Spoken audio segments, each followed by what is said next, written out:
In modern times, we are benefiting from countless inventions of science. It would not be wrong to say that if all these were not there, our life would be difficult at once. While these facilitators deserve praise, some of them were successful to some extent, but their efforts remained incomplete. However, some inventors became famous for their creations and became so famous that their names became immortalized in history with their inventions. Now take Samuel Morse's Morse code and Louis Pasteur's pasteurization to Candido Jackie's jacuzzi and Arno Roebuck's Rubik's Cube. Similarly, apart from scary things like Mikhail Kalashnikov's AK-47 rifle, melodious things like Adolph Sack's saxophone and the savory sandwiches of 4th Earl sandwich, etc., are also included in this list. However, the list is long. However, there are innovators who have a long list, but few people remember their names even though we use their inventions well in our daily lives. For example, Robert Yates, whose can opener we use, Margaret Knight, who created the flat-bottomed paper bag, or Garrett Augustus Morgan, a senior African-American who invented the traffic light. And then there are those whose deaths were closely related to their own creations. Here we are mentioning 5 of them whose inventions led to their death. 1. Falling from the sky. Fall from the sky and gain the ability to fly like a bird. Carna has been an ancient dream. Almost 80 years later, a French tailor met the same fate. Franz Reichelt's fall was equally spectacular, except that in his case there was not only cartoonists, but a whole team of photographers and filming crews for coverage. These tailors wanted to design a suit for pilots that would expand in the shape of a parachute if forced to eject from the plane. His early designs, which included folding wings made of silk, gave rise to hopes that the sculptures would be dropped from a Parisian building. But they couldn't be easily transported from one place to another, so they modified the design, and when it was ready they looked for a high place where they could use their parachutes properly and slow down the fall. The first floor of the Eiffel Tower, which was 57 meters above the ground, was ideal for their experience. He obtained permission for the test and called a press conference on February 4, 1912. That day he made a surprise announcement that he would jump himself instead of a dummy. The police also warned that he did not have a permit to jump directly, and his friends were trying to stop him by climbing the tower and jumping with his suit partially installed. The parachute did not fully deploy and Reichelt fell to his death in front of a crowd of onlookers. 2. Beacon for ships. A comfortable-looking chair that closed its arms around one when one sat in it. Similarly, a tea trolley full of sweets would appear magically floating from the ceiling.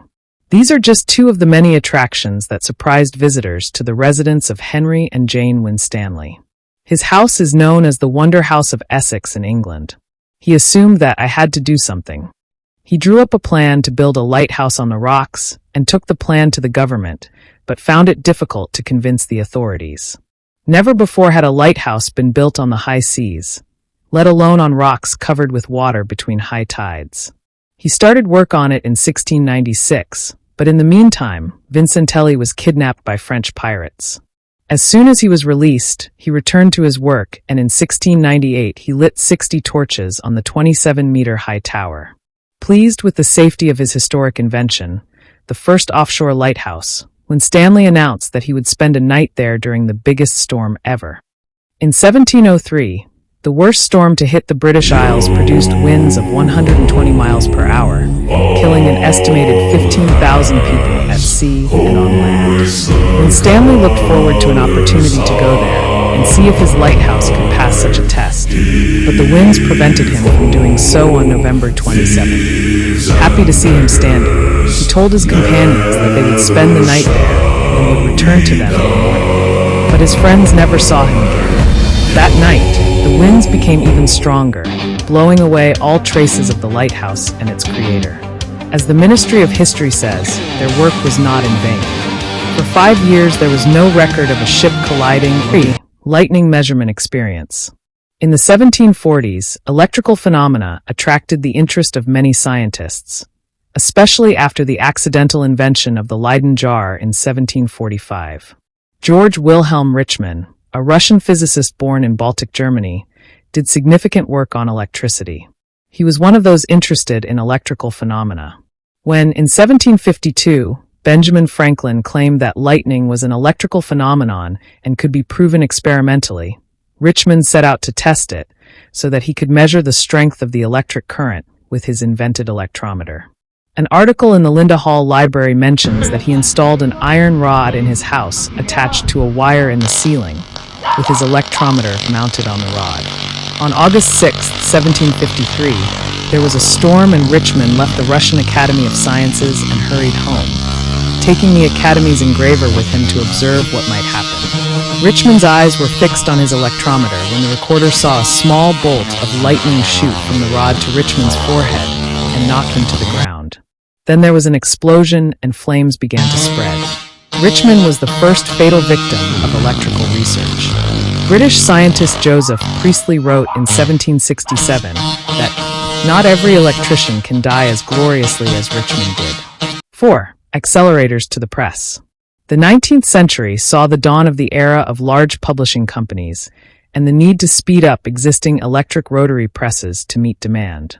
In the 1860s, American William Block helped revolutionize the printing industry.